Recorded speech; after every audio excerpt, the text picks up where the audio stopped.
ও মই খেতিয়কৰ ল'ৰা, ও মই খেতিয়কৰ ল'ৰা, বোৱাৰী পুৱাতে কান্ধতে নাঙল লৈ, বোৱাৰী পুৱাতে কান্ধতে নাঙল লৈ, যাওঁ বুঢ়া গৰুৰ পাছে। মই দৰ্জা ভাঙি যাবও নোৱাৰা হলো, ওলাব এইফালে নাটকৰ বেল মাৰি দিলে। কৌতুটো শুনি কিবা এটা পাব লাগিব, তাৰ পৰা কিবা এটা যেনে এনেকুৱা কিবা এটা বস্তু পাব লাগিব, তাৰ পৰা অভিজ্ঞতা হ'ব লাগিব যে দুখীয়া হওক ধনী হওক মেছেজ থাকিব লাগিব। আৰু মোৰ এতিয়া মই মদকি চিনটো পাৰফেক্টলি মদকি চিনটো মই কৰোঁ, পাইছে অসমবাসীয়ে পাই আছে। মদ খালে এলকহলে ক'ত ক'ত ধ্বংস কৰে। ইফালে আমোদো হ'ল যদি ভালকে গহীনে চোৱা যায় ভাৱবিলাক, যে এলকহলে মানুহৰ দেহত ক'ত ক'ত ক্ষতি কৰে। কাৰোবাৰ মনত দুখ দিয়া, কাৰোবাৰ মনক বেয়াকে কোৱা যে এইটো এনেকুৱা নিৰপেক্ষ নহয়। মই কিছুমান কৈছোঁ, ঠিক কিছুমান জাতি আছে বহুত শুদ্ধ সত্য, সিহঁতৰ কিন্তু মিছা কথা নকয়। জিয়নি লাই যামনি ফিন্নাই গয়া দিন। নমস্কাৰ। আজি ষ্টুডিঅ' আমাৰ ঋতুমণি ফুকন। আজি টুডে বিশেষত আমি এজন খ্যাতনামা শিল্পী, চহা শিল্পী, গাঁৱলীয়া শিল্পীক আমি নিমন্ত্ৰণ জনাই আনিছোঁ, যিজন শিল্পীয়ে বিভিন্ন সাংস্কৃতিক জগতত বিভিন্ন কৰ্মৰ জৰিয়তে নিজকে প্ৰতিষ্ঠিত কৰিবলৈ সক্ষম হোৱা, একালৰ ভ্ৰাম্যমান দলৰ লগত জড়িত হৈ বিভিন্ন মঞ্চত কৌতুক অভিনয়েৰে আলোড়ন সৃষ্টি কৰিবলৈ সক্ষম হোৱা শিল্পী, বিভিন্ন গীত মাতেৰে, বিভিন্ন জীৱ জন্তুৰ মাতেৰে দৰ্শকক আমোদ দিয়া আমাৰ নাৰায়ণপুৰীয়াই নহয়, লখিমপুৰীয়া নহয়, অসমৰ গৌৰৱ এজন সন্মানীয় শিল্পী শ্ৰদ্ধাৰ নিতুল বৰুৱা ডাঙৰীয়া। আমি নিতুল বৰুৱা ডাঙৰীয়াক আমাৰ ষ্টুডিঅ'লৈ স্বাগতম জনাইছোঁ। নমস্কাৰ। আমাৰ ফালৰ পৰা ধন্যবাদ জনাইছোঁ। টুডে লাইভ বিশেষ অনুষ্ঠানৰ সকলো বিষয়ববীয়ালৈ মোৰ আন্তৰিক শুভেচ্ছা জনাইছোঁ, আৰু শেহতীয়াকৈ হ'লেও ভোগালী বিহুৰ ওলগ জনাইছোঁ, যাতে আপোনালোকে সকলোৱে সুস্বাস্থ্য হয় আৰু সকলোৱে এই অনুষ্ঠানৰ দীৰ্ঘায়ু হয়, ভগৱানৰ ওচৰত প্ৰাৰ্থনা জনাইছোঁ। ধন্যবাদ। আপোনাৰ নিমন্ত্ৰণে আমাক যথেষ্ট উৎসাহী কৰিছে। প্ৰথমে আপুনি ষ্টুডিঅ' প্ৰতিটো অনুষ্ঠানতে আমি এটি গীতেৰে বা এটি অনুষ্ঠানেৰে আৰম্ভ কৰোঁ। আপুনি আজি কিহেৰে আৰম্ভ কৰিম বুলি ভাবিছে? মই নিজে ৰচনা কৰা, যিহেতু আমি খাটি খোৱা মানুহ, খেতিয়ক মানুহ, গতিকে আমি কোনো আমাৰ উপাৰ্জন খেতিতে, আৰু খেতিয়কৰ গান এটা বহুত দিনৰ আগতে ৰচনা কৰি থোৱা আছিলে, অকণমান গুণগুণাই দিওঁ, ভাল পাব ৰাইজে। ও মই খেতিয়কৰ ল'ৰা, ও মই খেতিয়কৰ ল'ৰা,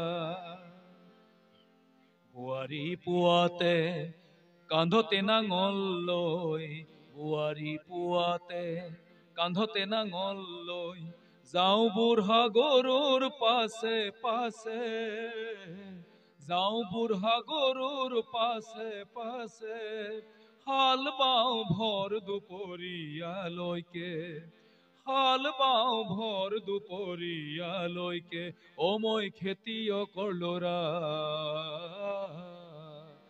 ও মই খেতিয়কৰ ল'ৰা।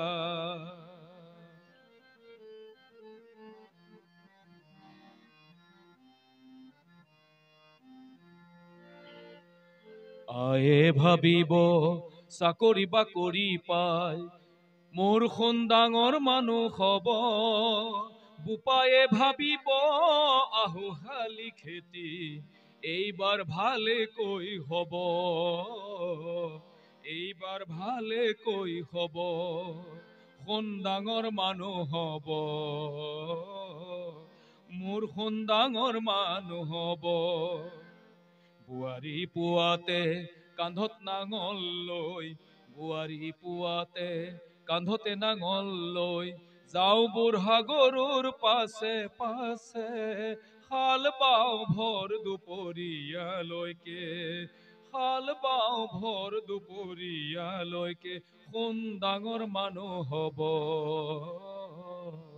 মোৰ সোণ ডাঙৰ মানুহ হব, সোণ ডাঙৰ মানুহ হব, সোণ ডাঙৰ মানুহ হ'ব। ধন্যবাদ। ইমান সুন্দৰ কণ্ঠ, সঁচাকৈ অভিভূত হৈছোঁ। আৰু মোৰ লগতে চাগে আমাৰ ফ্লোৱাৰ্ছসকলেও অভিভূত হৈছে। আৰু আপুনি আপোনাৰ শ্ৰমৰ পৰিচয়, বৰ্তমান আপুনি ব্যস্ত? ব্যস্ততা মানে এতিয়া মই লখিমপুৰ জিলা আহোমবাৰ জিলা সম্পাদক হিচাপে দুবাৰকৈ হৈ এতিয়া ৰাইজৰ কামো কৰি আছোঁ। জাতীয় সংগঠন 133 বছৰীয়া এটা অনুষ্ঠানৰ দুবাৰকৈ দায়িত্ব দিলে। এতিয়া প্ৰায় আমি এতিয়া খুব চতুৰ ভিতৰতে জিলা অধিৱেশন আহি আছে আৰু লগতে গান নাটকত জড়িত হৈ আছোঁ। যোৱা 17-18 জানুৱাৰীত দুখনকৈ নাটক পৰিচালনা কৰা হ'ল। তাঁতীবাহাৰ মানুহ আঠানীগুৰিত, তেনেকৈ আৰু নাট গীত মাততে জড়িত আৰু বেলেগ একো নাই। আৰু সামাজিকভাৱে আমাৰ যিহেতু জ্যেষ্ঠ এখন অনুষ্ঠান আছে তাতে বিষয়বাব এটা লৈ ৰাজ্য কাম কৰি আছোঁ আৰু আমাৰ সেইটোৱেই। আৰু সেইভাগে আৰু সামাজিকমূলক কামে আৰু বেলেগটো একো বিশেষ একো নাই। ভ্ৰাম্যমানত আমি জানো আপুনি একালত ভ্ৰাম্যমানত দপদপাই থকা এজন কৌতুক অভিনেতা। হয়। আৰু আমি আপোনাক লৈ গৌৰৱ কৰিব পাৰোঁ। আৰু ঠিক তেনেধৰণে এতিয়া আপুনি ভ্ৰাম্যমান দলৰ কেতিয়াৰ পৰা আপুনি ভ্ৰাম্যমান দলত লগত এইখিনিতে জড়িত মানে 2001 চনৰ পৰা জড়িত নোহোৱা হ'লোঁ। মানে এনেকুৱা হ'ল, ভ্ৰাম্যমান তেতিয়া বহুত কষ্টত চলা যায়। ভ্ৰাম্যমান নাটক জগতখন এনেকুৱা জটিল আছে। মই কেইবাখনো থিয়েটাৰত থাকিলোঁ। তাৰে শেষৰখন থিয়েটাৰ হ'ল আপোনাৰ শংকৰ মাধৱ আমাৰ গহপুৰৰে পুলক পিণ্টু। তাতে আমি সেইবাৰ নাটক বহুত ধুনীয়া, পুলক পিণ্টু নাটক এইবাৰ এনেকুৱা ধুনীয়া হৈছিলে। মই প্ৰবীণ বুলি এটা আছিলে, তেওঁ সৰু পুলকৰ সৰু ল'ৰা, সৰু ভাইক, খুব ধুনীয়া অভিনেতা। প্ৰবীণ বুলি ক'লে মোৰ আজিও তাৰ দুয়োটাই আমি অভিনয় কৰোঁ, কৌতুক অভিনয় কৰোঁ। অসমৰ ৰাইজে এনেকুৱা নগেননাথ এখন নাটকত আমি অভিনয় কৰোঁ দুইজনে, আমাক চাই দুইজনকে ৰাতিপুৱা হ'লে আমি শান্তি নাপাওঁ। ধুনীয়া অভিনেতা। আৰু কৌতুকৰ অভিনেতাৰ ভিতৰত আমাৰ দুটাকে খুব চাই মানুহে হাঁহে। আমি মানে দুইজনে, মই বেজালী পাৰ্ট কৰোঁ আৰু এতিয়া মদকী পাৰ্ট কৰোঁ। মদ খোৱা পাৰ্ট, চিয়াদি বাঞ্চৰ এইবিলাকে সৰু সৰু পাৰ্ট, কাৰণ মই যি গান গাব লগা হয়। মদ খোৱা মানে মদ খাওঁতে মোক নগেননাথ ছাৰে এটা পাৰ্ট দিলে যে এই ল'ৰাটোৱে পাৰিব। অসমৰ এজন অতি নামজ্বলা নগেননাথ ছাৰে ক'লে যে এই চিয়াদি বাঞ্চল পাৰ্টটো ইয়ে কৰিব লাগিব। সেইখন থিয়েটাৰ শংকৰ মাধৱতেই মই থিয়েটাৰ সামৰিলোঁ। মই আগতে থিয়েটাৰত থাকোঁতে বহুত কষ্টত থাকিলোঁ। বহুত থিয়েটাৰ মালিকে মোক চিনিও নাপায় এতিয়া, কাৰণ আমি পেণ্ডেলৰ কাম কৰোঁ। পেণ্ডেলৰ খুঁটা ইফালে অনা নিয়া কৰোঁ। আমাৰ আজি উদগীয়ন থিয়েটাৰ, যিটো আমাৰ বেয়া এটা ঘটনা ঘটি হিতেশ্বৰ গগৈ বুলি কয়, তেখেতৰ থিয়েটাৰখনতো বহুত দিন থাকিলোঁ। শিৱ গগৈ, নয়ন বেদীয়া, সিহঁতৰ গায়কবিলাক, আমাৰ নাৰায়ণ দাস, দশৰথ দাস, এইবিলাকলৈ মনত পৰে। তেখেতলোকৰ গানবিলাক আমি চাওঁ, শুনো, কিন্তু তেওঁলোকে জানে আমি তেওঁলোক থাকোঁতেও আমি সেইখন থিয়েটাৰ আছোঁ। কাৰণে মালিকে লামচাম দি মোৰ হেঁপাহ আছিল, মানে থিয়েটাৰত থকা এটা হেঁপাহ আছিল। থিয়েটাৰ জগতখনত ইমানেই ভাল লাগে, কিন্তু পাছলৈ যেতিয়া মই অলপ ফেমাছ হ'লোঁ থিয়েটাৰ, তেতিয়া লাহে লাহে মালিকে মোক ডিমাণ্ড দি নিব ল'লে দুই এজন মালিকে। আৰু কেতিয়াবা খেলি মেলি হয়, পইচা নোপোৱা হওঁ, কেতিয়াবা মানে মনত দুখ লাগে আৰু আধাতে কিছুমানে থিয়েটাৰ সামৰি আহিব লগা হয়। সেনেকুৱা পৰিস্থিতি বহুত গ'ল। সেইখিনি কিবা স্মৃতি আপোনাৰ থিয়েটাৰ দিনত থকা কিবা স্মৃতি আপোনাৰ মনলৈ আহেনে? থিয়েটাৰ থকা স্মৃতি এনেকুৱা আছে, যেতিয়া আমি এখন নাটক ধুবুৰীত নাটক 3 শ্ব' হৈছে। মানুহ দেখি আমি অগণন জনতা 2 শ্ব' আমি কৰিলোঁ। সেইখন নাটকে আছিলে মাজনিশা চিঞৰখন আছিলে, নগেননাথ ছাৰো আছিলে। তাৰমানে আমাৰ নাটকখন এনেকুৱাকৈ হিট হৈ গৈছে, সেই সময়ত ৰাসৰ ছিজনত সেইফালে বৰপেটাৰ ফালে খুব নাটকৰ কম্পিটিশ্যন চলে। তেতিয়া আমাৰ জুবিন গাৰ্গ আছিলে। মই জুবিন গাৰ্গে মোৰ নাটক চাইছে, আমাৰ নাটক চাই মোৰ গানো চাইছে। চাই জুবিন গাৰ্গে মঞ্চলৈ টানি লৈ গ'ল। মই তেতিয়া মানে ফটা পেণ্ট এটা পিন্ধি আছিলোঁ তলত, মানে গায়ক মানুহ কোনেনো চাব, মানে অলপ গজাল লাগি ফালিলে। জুবিন গাৰ্গে কৈছে এই ল'ৰাটো ভাল গান গাইছে। গান এটা আছিলে, ধুনীয়া গান এটা আছিলে। সেই গানটো গাই পেলাই জুবিন গাৰ্গৰ প্ৰগ্ৰেম আছে, সেইটো মঞ্চতে প্ৰগ্ৰেম হ'ব। কিন্তু সেই তাতো আমি এনেকুৱা মানুহ দেখিলোঁ জীৱনত, আমি থিয়েটাৰ মানুহে টিংপাত হেঁচি হেঁচি ধৰি আছোঁ। থিয়েটাৰ মানুহক ক'লে যে কমিটিয়ে যে আপোনালোকে টিংপাত ভাঙি পেলাব, গতিকে আপোনালোকে আজবাগ এনেকৈ টিংপাত হেঁচি হেঁচি পুলক এতিয়া প্ৰবীণে মই আমি ভাবিছোঁ কি, মই এনেকুৱা এটা হৈ গ'ল, সেইটো মঞ্চতেই মোৰ আবেলি পৰত শুই দিলোঁ। ইফালে শ্ব' বেল মাৰিব হ'ল, ইফালে মোক লগৰ গালে তলা মাৰি থৈ গুচি গ'ল। মই দৰ্জা ভাঙি যাবও নোৱাৰা হ'লোঁ, ইফালে নাটকৰ বেল মাৰি দিলে। তেতিয়া মোক অলপ মালিকে পইচা কেইটামান কাটিছে বাৰু সেই সময়ত। শেষৰ বেলটোত যেতিয়া গায়ক নাই পিছত মই দৰ্জাখন ভাঙি আকৌ পুনৰ পলিথিন 3টাই বান্ধি থৈ, দূৰণিত বান্ধি থৈ পেলাই মই সেই মঞ্চত গৈ পাইছোঁগৈ। কিন্তু সেইদিনাখন মঞ্চত গোটেইখন দেখিছোঁ টিঙে থিয়েটাৰ মানুহে হেঁচি আছে। আৰু অলপ থকা টিং চিং ভাঙি শেষ হৈ গ'ল। ডাঙৰ অভিজ্ঞতাৰ মানে জীৱনত বেলেগ উৎসাহ পালোঁ যে মই সেইখন নাটক খুব ধুনীয়া হৈছিলে সেই বছৰ। তাৰপিছৰ বছৰ বাৰু নগ'লোৱে আৰু পাৰ্টি। বুজিছোঁ। অতি সুন্দৰ আপোনাৰ স্মৃতি মনত আছে। আৰু আপোনাৰ কৌতুক অভিনয় মঞ্চত আপুনি হাঁহি সুৰাক জগাই বিভিন্ন দৰ্শকক আপুনি আমোদ জগাই আহিছে। আজি আমাৰ মঞ্চতে আপুনি এটি কৌতুক অভিনয় সুৰাক জগাব লাগে। এইটো এটা জ্বলন্ত কাহিনী বাৰু। কৌতুক বহুত আছে, বিভিন্ন জনগোষ্ঠীৰ কৌতুক কৰোঁ, কিন্তু মই কাৰোবাক অন্তৰত দুখ দি নকৰোঁ। বহুত 30 বছৰ ধ্যান ধাৰণা খুব অভিজ্ঞতাৰ 30 বছৰ দিন মই এই বিষয়টোত মই ৰিচাৰ্চ কৰি পেলাই এনেকৈ ভাবিছোঁ যে মানুহ এটা কেনেকুৱা শুদ্ধ হ'ব পাৰে। তেনেকুৱাবিলাক কিছুমান কৈছোঁ, কিছুলোকে কিছুমান কথা কৈছে বাৰু, তাতো মই ইমান ভক্ষেপ নাই, কাৰণ অভিনয়বোৰতো সাংঘাতিক এক্সট্ৰা বস্তু। অভিনয়টো বাধা দি ৰাখিব নোৱাৰে। যেনেকৈ এখন নাটকত উগ্ৰপন্থী থাকে, এখন নাটকত উগ্ৰপন্থী থাকিলে বুলি এখন নাটকত পইচা খোৱা পুলিচো থাকে, কিন্তু সেই পুলিচেই হওক বা উগ্ৰপন্থী হওক, আইনত নাই যে সেই পুলিচজনে কেলৈ পইচা উলিয়ালি বুলি আজি DGP ডাঙৰীয়া ছাৰে বা আমাৰ এই পুলিচটো কেলৈ উলিয়ালি বুলি ক'ব পৰা কেপাচিটি কাৰণ নাথাকে। মানে অভিনয়টো সাংঘাতিক এটা আমোদপ্ৰিয় বস্তু, সাংঘাতিক তাৰ পৰা কিবা উপকৃত হোৱা বস্তু। সেই কৌতুকো তেনেকুৱা তাৰমানে কিবা এটা মেছেজ থাকিব লাগিব, কিবা এটা মেছেজ থাকিব লাগিব যে কৌতুকটো মানুহ শুনিলে নহ'ব, কৌতুকটো শুনি কিবা এটা পাব লাগিব, তাৰ পৰা কিবা এটা যেনে এনেকুৱা কিবা এটা বস্তু পাবলৈ যে তাৰ পৰা অভিজ্ঞতা হ'ব লাগিব, যে দুখীয়া হওক ধনী হওক মেছেজ থাকিব লাগিব। আৰু মোৰ এতিয়া মই মদকী চিনটো পাৰফেক্টলি মদকী চিনটো মই কৰোঁ, পাইছে অসমবাসীয়ে পাই আছে। মদ খালে এলকহলে ক'ত ধ্বংস কৰে। ইফালে আমোদো হ'ল, যদি ভালকৈ গহীনে চোৱা যায় ভাৱবিলাক, যে এলকহলে মানুহৰ দেহত ক'ত ক্ষতি কৰে, অনিষ্ট ক'ত কৰে। আমোদো পালে, আৰু অনিষ্টটো যে এলকহলে মানুহক যে জীৱনটো ধ্বংস কৰে, সেইটোৰ ওপৰত বিজ্ঞানসন্মতভাৱে কেনেধৰণে কৰা হৈছে, সেইটো মেছেজ আছে তাত। প্ৰতিটো যেনেকৈ ভাষা জনগোষ্ঠী নহ'লে অসমখন নচলে। আমি জনফুলনি বাৰীখনত মিচিং, দেউৰী, বামুণ, গোসাঁই, আহোম, যত যিমান জাতি জনগোষ্ঠী আছে, আমাৰ ইয়াত কাজি নালান প্ৰাইমেট নাই। গতিকে আমি সেই প্ৰত্যেক জাতি এক হৈ থকাৰ এটা প্ৰক্ৰিয়া হ'ল, আমাৰ নাট্যকাৰে নাটকখন লিখি দিয়ে, তাত এজন মিচিঙে হওক বা দেউৰীয়ে হওক বা বিহাৰীয়ে হওক বা মাৰোৱাৰীয়ে হওক বা কোনোবা গোৰ্খা জাতিয়ে হওক বা কিবা এটা কেৰেক্টাৰ সোমোৱাই নাটকখন এটা বেলেগ ধৰ্মীয় লৈ গুচি যায়। সেইটো এটা বহুত ডাঙৰ এটা মেছেজ। সেই মেছেজটোত এনেকুৱা ধৰণৰ থাকে যে আজি ধৰক এতিয়া মই কিবা এটা সুৰত বা ভাষাত ক'লোঁ, সেই মেছেজটোৰ জৰিয়তে মানুহ সমন্বয়টো বঢ়াই থয়। কিন্তু কৌতুকটো এনেই কৈ দিলে, কাৰোবাৰ নাম কৈ কাৰোবাৰ বেয়াকৈ কৈ কিবা কৰাটো সেইটো উচিত নহয়। কাৰোবাৰ মনত দুখ দিয়া, কাৰোবাৰ মনক বেয়াকৈ কোৱা যে এইটো এনেকুৱা নিৰপেক্ষ নহয়। মই কিছুমান কৈছোঁ, ঠিক কিছুমান জাতি আছে বহুত শুদ্ধ সত্য, সিহঁতৰ কিন্তু মিছা কথা নকয়। যেনে উদাহৰণস্বৰূপে মই মিচিং এটা কৈছিলোঁ মই এটা সময়ত, যে চুলাই বটলটো আনি, মানে বটল এটা আনি পেলাই থলে, বহুত শুদ্ধ মানুহ তেওঁ, সেই জাতিটো প্ৰকৃত শুদ্ধ সত্য মানুহ, মিছা কথা নকয়। সিহঁতক আমিহে কিবা এটা বেয়া চকুৰে চোৱা নিচিনা বা বেয়াকৈ সিহঁতক কোৱা যায়। সেই তেনেকুৱা যিবিলাক মেছেজ 30টা বছৰে মই এই বস্তু ৰিচাৰ্চ কৰোঁ, এইকেইটা মানুহটো শুদ্ধ মানুহ, কেনেকৈ আনিব পাৰে জাতিটো, কেনেকৈ তেওঁলোকক আগুৱাই আনিব পাৰে, কেনেকৈ আমাৰ মাজত ভাই ভাই হ'ব পাৰি, সেই তেনেকুৱা কৌতুকে পাতোঁ। এতিয়া ধৰক এতিয়া মিমিকি কৰোঁ মই, এতিয়া ধৰক আমাৰ যিটো অৰুণাচলৰ লাইন, এই লাইনটো গেগং আপাঙৰ দিনত হৈছিল। এইটো প্ৰফুল্ল কুমাৰ মহন্ত ডাঙৰীয়াৰ দিনতে এইটো হেৰি হ'ল, ৰেল লাইনটো নাহৰলগুণলৈ গৈছে হয়নে। তেতিয়া মই এটা মিমিকি কৰিছিলোঁ, যে ৰেডিঅ'ত এনেকৈ দিয়ে, বাতৰি আপাতনি অনুষ্ঠান আপোনালোকে শুনিছে। মই সৰুকালতে মেট্ৰিক দিবৰ সময়তে মায়ে মানে ৰেডিঅ' শুনিবলৈ নিদিয়ে, দেউতাই ৰেডিঅ'টো মনে ৰেডিঅ'টো মই শুনি থাকোঁ। শুনি পেলাই লাহেকৈ ৰেডিঅ'টো মই ভাঙি পেলাই তথাপিতো জইন দি মই ৰেডিঅ'টো শুনো। তাৰ পৰা মই ৰিচাৰ্চ কৰিলোঁ, ধৰক ৰেডিঅ'টো আপাতনি অনুষ্ঠানটোত মানে অসমীয়া বাতৰি যুক্তি অল ইণ্ডিয়া ডিব্ৰুগড় পাছিঘাটৰ লোকে পুমাহ মূলক বিঘা গেগং আপাঙে ৰেল লাইন ভাৰমতি ওলকে বান্দৰদেয়া ৰেল লাইন অতলক বাজি যায় নহয়। ৰেডিঅ'টো গোটেই চাউণ্ড হিন্দী গান বিচাৰি যিটো কৰোঁ মই বান্দৰদেয়া হ'লকে। তাৰপিছত তেতিয়া সেই সময়তে প্ৰফুল্ল কুমাৰ মহন্তৰ এটা জেং লাগি আছিল, সেইটো মই প্ৰচাৰ কৰিছিলোঁ। কিন্তু মোক আজিলৈকে প্ৰতিক্ৰিয়া একো নহ'ল, কাৰণ মই কমেডি হিচাপে কৰিছোঁ, তেখেতক বদনাম দি সিহঁতৰ সংসাৰত জুই দি সেইটো কাৰণে যে সেইটো এটা মানুহে নাহক আৰু বেলেগজন যাতে সেই পৰ্যায়ত নাযাওক বুলি মই কৰা হৈছে। যাতে বিভিন্ন স্থানত লাগি যায় যুক্তি অল ইণ্ডিয়া অসমীয়া জাতি খাই হাত বাতি মাঘ বিহু ৰাতি চুৰতাৰি কৰি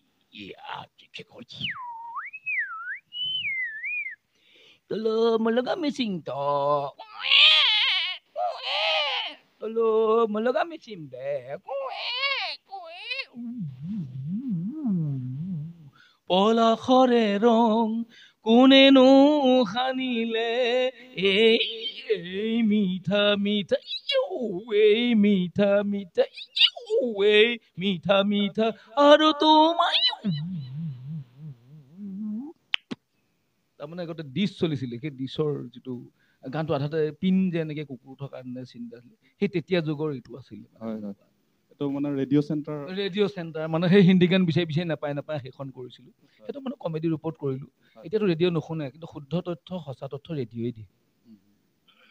আপুনি বিভিন্ন জনজাতিৰ মাতেৰে আপুনি ভাষাৰে আপুনি অভিনয় কৰাৰ লগতে গীত গোৱা আমি ছ'চিয়েল মিডিয়াত দেখিবলৈ পাওঁ। হয়, গীত মানে তেনেধৰণৰ গীত এটা আমাৰ আজি পৰিৱেশন কৰিলে আমি শুদ্ধ সেইটো নেপালী হওক বা বড়োৱে হওক, মোৰ অতি পিয়ৰ কিছুমান সাংস্কৃতিক মানুহৰ লগত থাকোঁৱেই। এতিয়া মোৰ লগৰ এজন আছিলে ধনেশ্বৰ দৈমাৰী, এতিয়া তেওঁ মানে শিক্ষক কৰে। তেওঁ লিখা গীতটা ক'লে নেতুল বৰা এইটো সুৰটো দি দিবচোন, পাৰিব নহয়? মই পাৰিম দিয়া। সেই গানটোক অকণমান গুণগুণাওঁ। লেখক ধনেশ্বৰ দৈমাৰী, মোৰ বন্ধু, তেওঁ লিখা। লাই যামনি ফিন্নাই গুয়া দিনয় গোথার গুসুজুং আবুং জানাই জিওনি লাই যামনি জিওনি লাই যামনি ফিন্নাই গুয়া দিনয় গোথার গুসুজুং আবুং জানাই জিওনি লাই যামনি জিওনি লাই যামনি।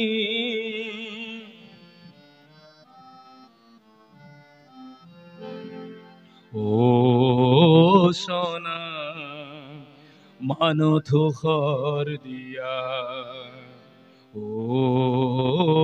সোনা মানো থুখর দিয়া, মানো থু দুখ দাহানুং হা ফিন্নাই খরৈনি ফিন্নাই খরৈনি जेब्ला बुजिगोन गुरबनि अन्नायखौ हामबुलासै मदय हुगारनांगोन सना गाबै गाबै नागिरबायनांगोन गाबै गाबै नागिरबायनांगोन लाइजामनि फिन्नाय गया दिनै गोथार गुसुजों आबुं जानाय जिउनि लाइजामनि ला ला ला ला।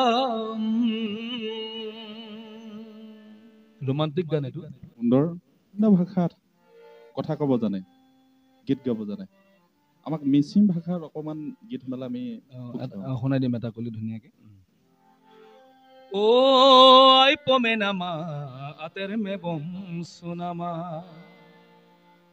कालु गई सीता गाय आसिना रब मूल गई सीता गाय आसिना रब आई पोमेनामा आतेर में बम सुनामा आतेर में बम सुनामा। मिसिंग और मिसिंगर लोके गोवा गानবোৰ গাওঁ মাজে মাজে।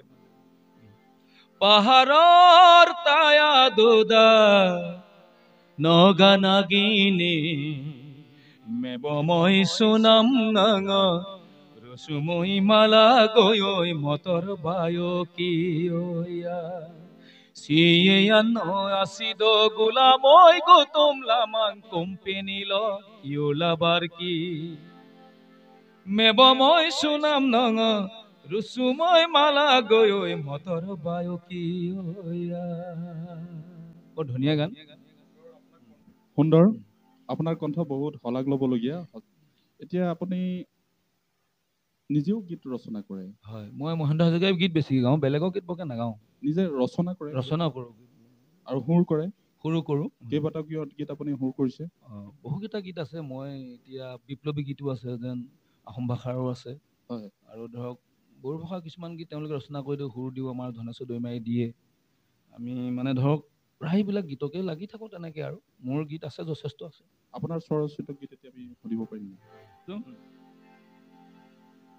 ৰাউচেং কন্তাইম্যং ৰাউচেং কন্তাইম্যং আমি দেওলগা দেশৰ মানুহ আমি দেও লগা দেশৰ মানুহ অথাও পুথাও Pulin পুমন তৃপ্তাংশমায় অথাও পুথাও Pulin পুমন তৃপ্তাংশমায় Rauseng kuntai myung Rauseng kuntai myung Rauseng kuntai myung Rauseng kuntai myung আমি দেও লগা দেশৰ মানুহ মানে টাই ভাষাত গাইছো এইটো টাই ভাষাটো টাই ভাষা থাইলেণ্ড ভাষা যে ৰাউচেং কোনটাই মিন মানে আমি দেও অসমীয়াত গাই দিছো আমি দেও লগা দেশৰ মানুহ আঠাও পুঠাও পুলিন পুমন মানে আমি ককা দেউতাৰ পুঠা দেউতাৰ হাতৰ পুলিন পুমন খুব আমি ধন্যবাদ জনাইছো যে আমাক অসমত থাকিবলৈ আমাক বা অসমত জীয়াই থাকিবৰ কাৰণে 616টা বছৰ 15টা বছৰ ৰাজত্ব কৰি আমাক এটা প্লেটফৰ্ম দিলে মানে এখন ঠাই দিলে গতিকে চবকে মিলাজুলা এটা একেবাৰে মৰমীয়াল জাতি একেবাৰে আহোমে আছে আৰু একেবাৰে খঙাল বুদ্ধিয়ক আহোমে আছে আজি চীনত আমাৰ জাতি বংশ ভাইসকল আছে থাইলেণ্ডত আছে গতিকে আমি সেই তেখেতলোকৰ ভাষাটো আনি না তেখেতলোক নহয় আমাৰ নিজৰ ভাষা এইটো আহোম ভাষাত তেনেকৈ লিখিছো যি দেখত দুখী বুলি হয় চিনাকি তাকো দিব লাগে বুলি গানটোত সোমাই আছে মানে খুব কম দিনৰ ভিতৰত পাব ৰাইজে চাকিলে আশা কৰিম গীতটো সুন্দৰ হৈ উঠিব আৰু কম সময়ৰ ভিতৰতেই এই গীতটি আপোনালোকে পাব বুলি আমি আশা প্ৰকাশ কৰিছোঁ আৰু জনতাই শুনি ভাল পাব আপুনি জনতাৰ শিল্পী মহেন্দ্ৰ হাজৰিকা নিচেই কাষৰ বন্ধু হয় বন্ধু ন মোৰ ভাই জনতাৰ শিল্পী মহেন্দ্ৰ হাজৰিকা মোৰ দাদা মহেন্দ্ৰ হাজৰিকা দেৱৰ অতি মৰম গীত আপুনি পৰিৱেশন কৰা আমি মঞ্চত দেখিছোঁ এটি মহেন্দ্ৰ হাজৰিকা দেৱৰ গীত পৰিৱেশন কৰিব নেকি কৰি দিম দাদা গীত গাবলৈ ভয় লাগে দাদাই মোক গালি দি থাকে চাবি দেই বেহুৰ নকৰিবি চাবি দেই ভালকৈ গাবি দাদাৰ লগত মোৰ ভাল সম্পৰ্ক এটা ঘনিষ্ঠ আছে দাদাৰ অতি অসমৰ এজন অন্যতম মোৰ মতে ভূপেন হাজৰিকাৰ পিছতে হয়তো দাদাৰ স্থানটো পাব লাগে জনতাৰ খাতি খোৱা মানুহৰ গীত গোৱা মানুহ কাকো কেয়াৰ নকৰা মানুহ শুদ্ধ মানুহ হ'লেও গাওঁ এইখন দেশতে থাকনো কেনেকৈ মানুহৰ ইমান প্ৰভেদ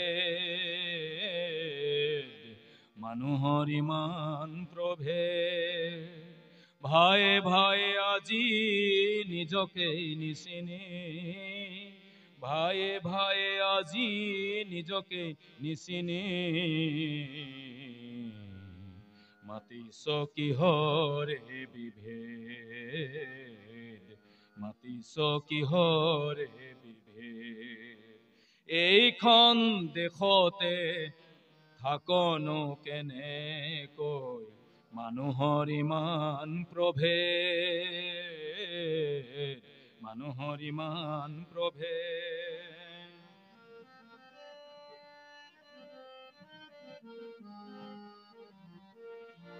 ও বান্ধৈ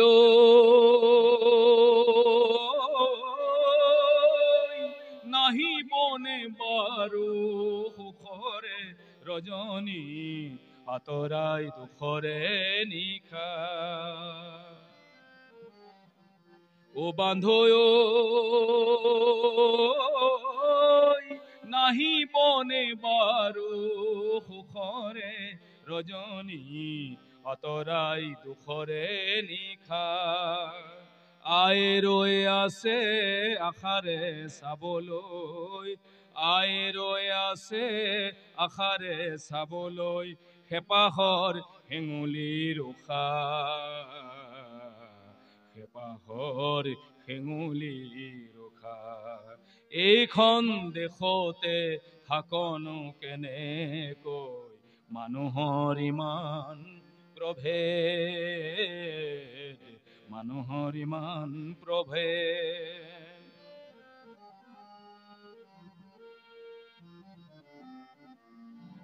বুকুৰ বঙহে মঙহনি চিনিলে আপোনজনো হ'ল ভুৱা বুকুৰ বঙহে মঙহনি চিনিলে আপোনজনো হ'ল ভুৱা স্বজাতিৰ তেজেৰে দুয়ো হাত পখালি স্বজাতিৰ তেজেৰে দুয়ো হাত পখালি স্বদেশক কৰিলে চোৱা স্বদেশক কৰিলে চোৱা একতাৰ অভাঘৰ খাউলি পৰিলে একতাৰ অভাঘৰ খাউলি পৰিলে পচিলে চেতনা ৰোৱা, পচিলে চেতনা ৰোৱা। এইখন দেশতে থাকনো কেনেকৈ, মানুহৰ ইমান প্ৰভেদ, মানুহৰ ইমান প্ৰভেদ। ভায়ে ভায়ে আজি নিজকেই নিচিনি, ভায়ে ভায়ে আজি নিজকেই নিচিনি, মাতিছ কিহৰে বিভেদ, মাতিছ কিহৰে বিভেদ। ও বান্ধৈ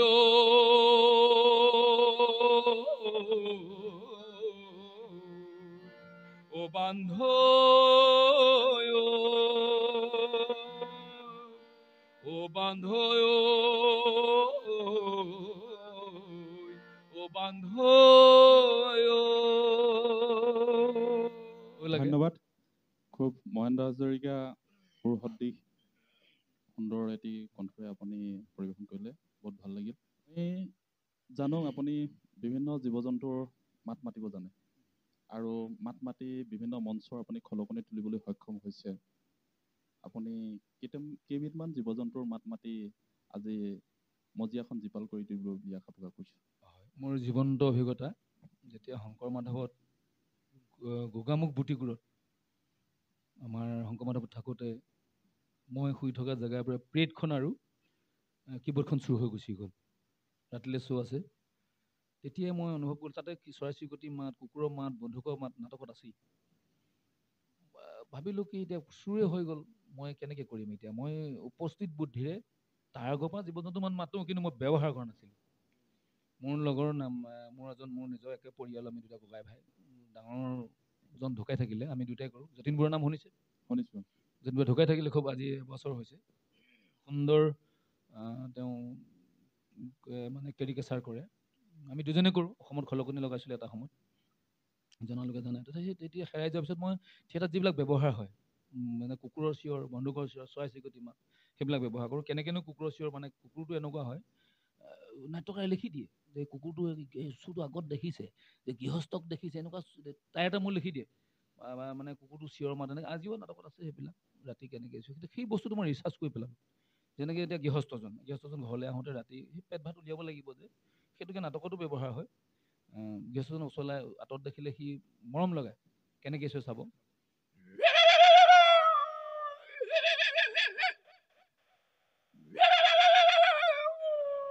সি কিন্তু জানে সি যে গৃহস্থ আহি আছে, কিন্তু যিমানেই ওচৰ চাপিব তাৰ টেম্পাৰেচাৰ বাঢ়ি গৈ থাকিব। তেতিয়া গৃহস্থই মানে খং কৰিব যে ইমান তই মোক চিনি পোৱা নাই, কিন্তু সি আকৌ ভাত মুঠি নিকলাবৰ কাৰণে সি মানে এইটো কৰিছে। ওচৰ চাপি এটা সি মানে অকণমান আগুৱাই দিয়ে। যেতিয়া গৃহস্থ খং উঠি পেলাই ই চালে ঘৰৰ মানুহটো চিনি পায়, কুকুৰে সেইটো সি যে মানুহজনে গৃহস্থ গম পায় যে মোৰ তাৰ পেটৰ কাৰণে সি অকণমান ভুকিছে। তো ওচৰ পাৰ লাগে যে জপনা মুখ পাৰ হৈ যেতিয়া কুকুৰটো ওচৰত যাব, গৃহস্থ সি চিঞৰিব, তেতিয়া মাৰ চাত সোধে,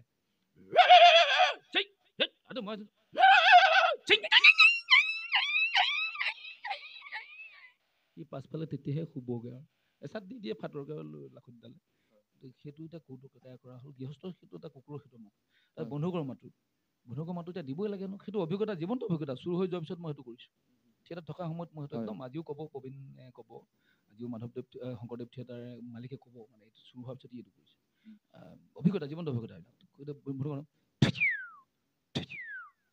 মানে গুলি এটা মাৰিব লাগে, এতিয়া কিমান চাই থাকিব। গানে গাবানে তুমি কীবৰ্ড বিচাৰি ফুৰিবা।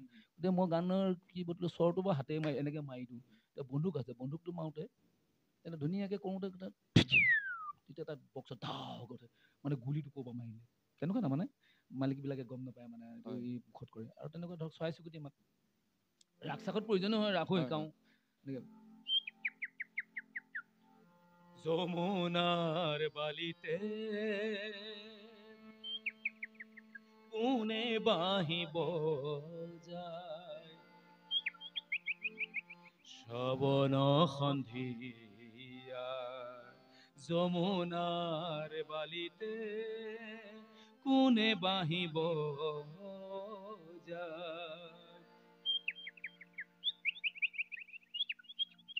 এই যে মিউজিকবিলাক বজাই থাকোঁতেও মিউজিকবিলাকো বাঁহীটো কোনোবাই বজাই দিলে ধৰিব নোৱাৰে এইটো কিহে মাতিছে। যে মুখত মাতোঁ তেনেকুৱা ধৰণৰ আৰু কুকুৰবিলাক মাতোঁ সেইভাগে চৰাই চিৰিকটি মাতবিলাক যথেষ্টখিনি কৰোঁ। আৰু দুখ লাগিলে মোৰ ডাঙৰজন মোৰ পৰিয়াল একে দুইটা একে বংশৰে ঢুকাই থকাৰ পৰা অলপমান কমি গৈছে এইবিলাক। খেতিত শালিকা চৰাইজনী আপুনি মাতে? শালিকা চৰাইটো তেনেকুৱা তাৰমানে শালিকা চৰাইজনী মোৰ এডৰা খেতিত মই খুব ৰিচাৰ্চ কৰোঁ, জীৱ জন্তুৰ প্ৰতি বহুত ভাল পাওঁ। মই বিশ্বাস কৰিলে সাপলৈকে পুহিছিলোঁ মই, কিন্তু সেইবিলাক কাহিনী নকওঁ আৰু। শালিকা চৰাইজনী কেনেকৈ যেতিয়া আহিব পেটুলুকা মই জিকা কৰি থৈ আহোঁ, শালিকাজনী ঘৰৰহে পেটুকাটো পৰ এনেকৈ আহি পেলাই ঘৰৰ মুখত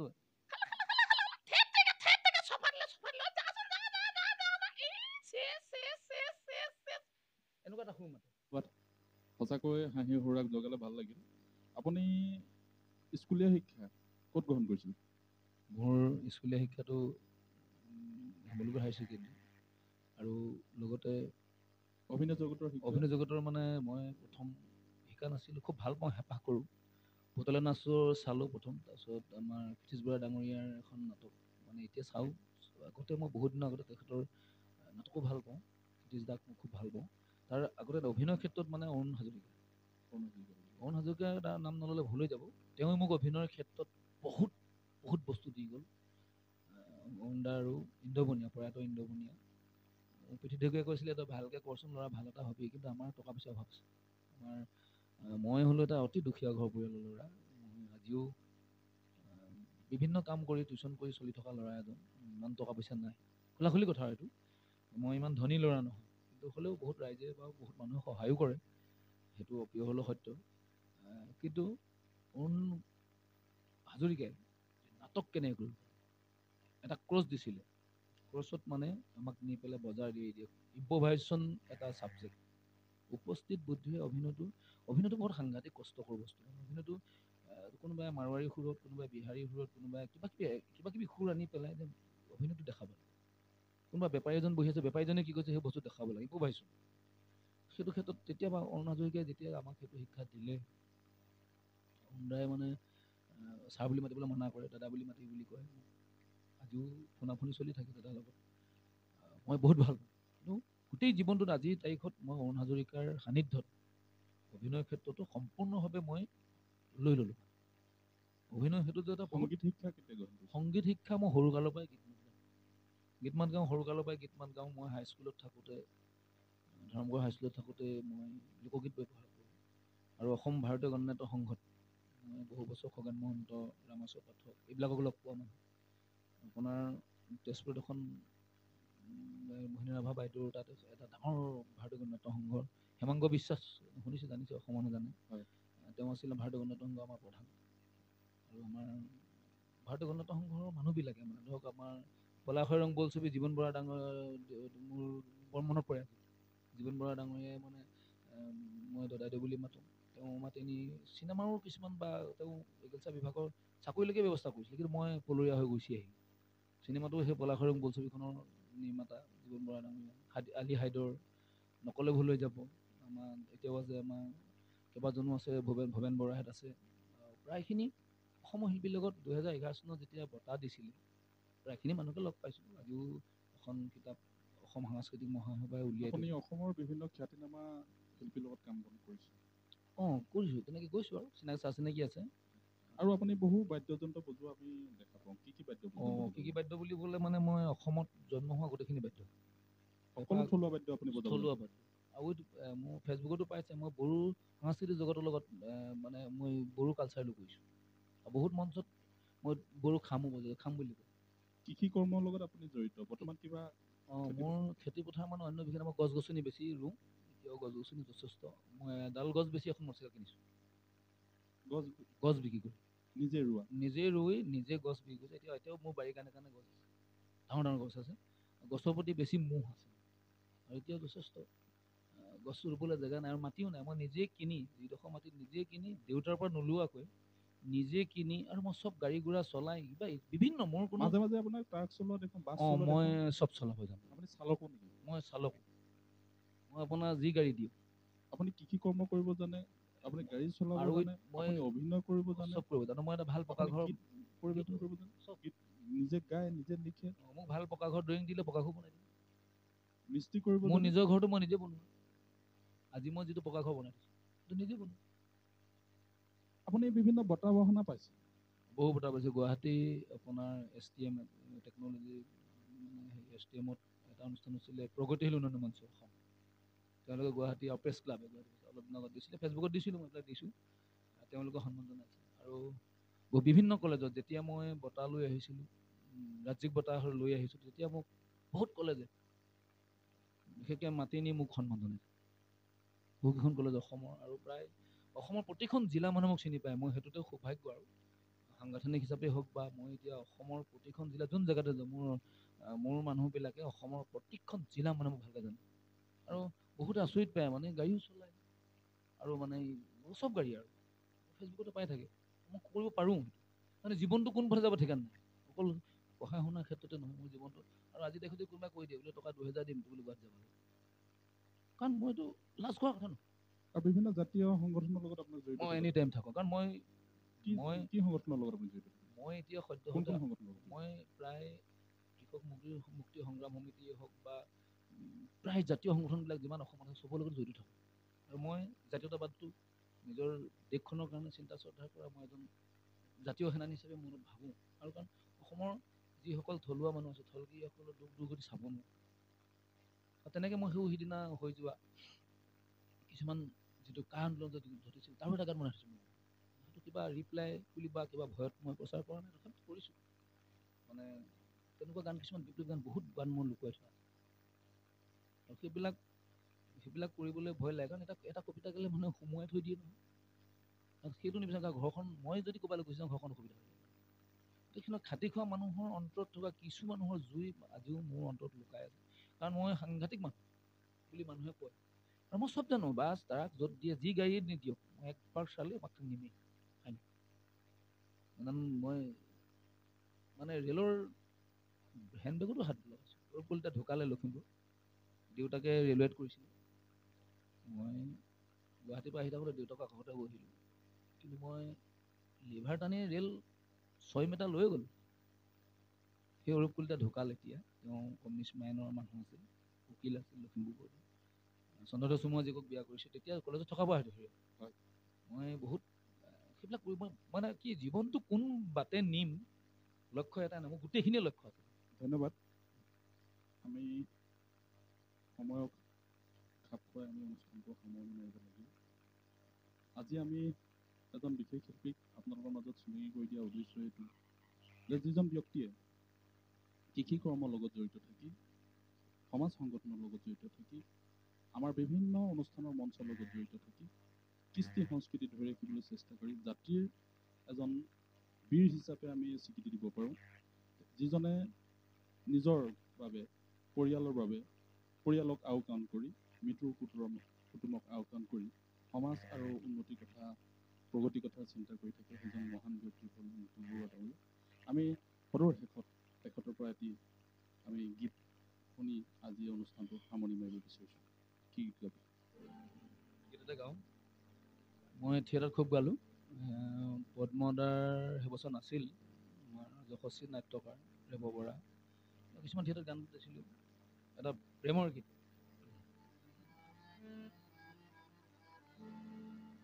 মৰমে নাজৰি ছিঙি যোৱা নাই, মৰমে নাজৰি ছিঙি যোৱা নাই, মই তোমাৰ মনৰ মাজত আছো যে লুকাই, আছো যে লুকাই, মৰমে নাজৰি ছিঙি যোৱা নাই, মই তোমাৰ মনৰ মাজত আছো যে লুকাই, আছো যে লুকাই।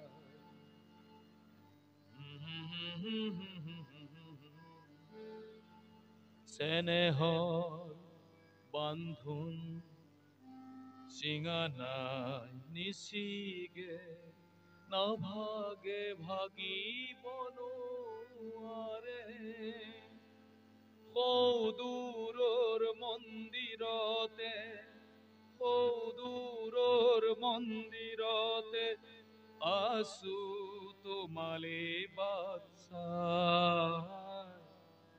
মৰমে নাজৰি ছিঙি যোৱা নাই, মই তোমাৰ মনৰ মাজত আছো যে লুকাই, আছো যে লুকাই, আছো যে লুকাই।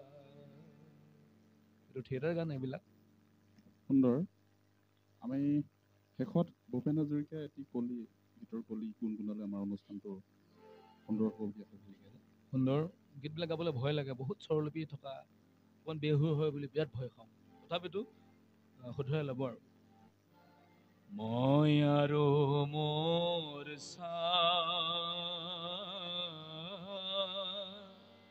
দুয়ো দুয়োৰে লগৰীয়া, পৃথিৱী নকবা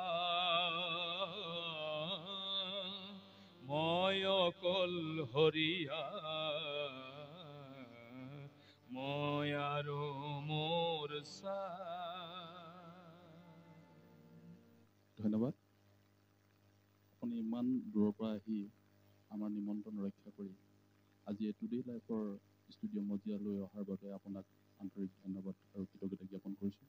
আৰু অনাগত দিনত আপুনি আকৌ অহাৰ আশাৰে আজি আমি টুডে লাইফৰ বিশেষ অনুষ্ঠানৰ পৰা আমি বিদায় মাগিছোঁ। আপোনাক আৰু ধন্যবাদ জনাইছোঁ। ধন্যবাদ। মোৰো এনেকুৱা হয় মানে কি ষ্টুডিঅ'ত বহা নাই, কথা কওঁতে কেতিয়াবা চন টাইপ অলপ লেটিপিটি হৈ যায়, মানে এনেকৈ বহি পোৱা নাইতো, এনেকৈ বহা নাই। তথাপিতো আজি অনুষ্ঠানটোলৈ নিমন্ত্ৰণ জনোৱাৰ কাৰণে মই সুখী হৈছোঁ। আৰু এনেকুৱা ষ্টুডিঅ'ত 2-3বাৰ প্ৰেক্টিছো লাগে, কথা তৎক্ষণাতে যে এনেকুৱা পৰিস্থিতি সোমাই যাম, আৰু এটা ভুল থাকিব পাৰে, এইটো আৰু নিশ্চিতভাৱে হৈ যায় কেতিয়াবা। তথাপিতো টুডে লাইফৰ এই বিশেষ অনুষ্ঠানৰ সকলো পৰিয়াললৈ পুনৰবাৰ মোৰ হিয়াৰ ভৰা আন্তৰিক শুভেচ্ছা জ্ঞাপন কৰিছোঁ, যাতে ষ্টুডিঅ'টো দীৰ্ঘায়ু হওক, আমিও আপোনালোকৰ মাজত জীয়াই থাকিবৰ কাৰণে, বা আমিও অসমৰ প্ৰতিটো খবৰ ৰাইজে পাবই চাগে, ধুনীয়াকৈ পাব। আশা ৰাখিছোঁ আজি অজানিতে হৈ যোৱা ভুলখিনি মাৰ্জনা কৰি, আৰু জীৱনৰ কেইটামান সৰু সৰু ঘটি থকা ঘটনাও বহুত আছে, বাহিৰৰ দেশৰ কাহিনীবিলাক আছে। মই নাগালেণ্ড, মণিপুৰ, ত্ৰিপুৰা এইবিলাক ঘূৰি থকা মানুহ, সেইবিলাক কাহিনী কোৱাই নাই। তথাপিতো আমি যদি বহুত কষ্টৰে সময় সুযোগ মিলে, তেনেহ'লে জীৱনৰ সংগ্ৰামটোৰ বিষয়ে ক'ম। ধন্যবাদ, সকলোলৈ ধন্যবাদ।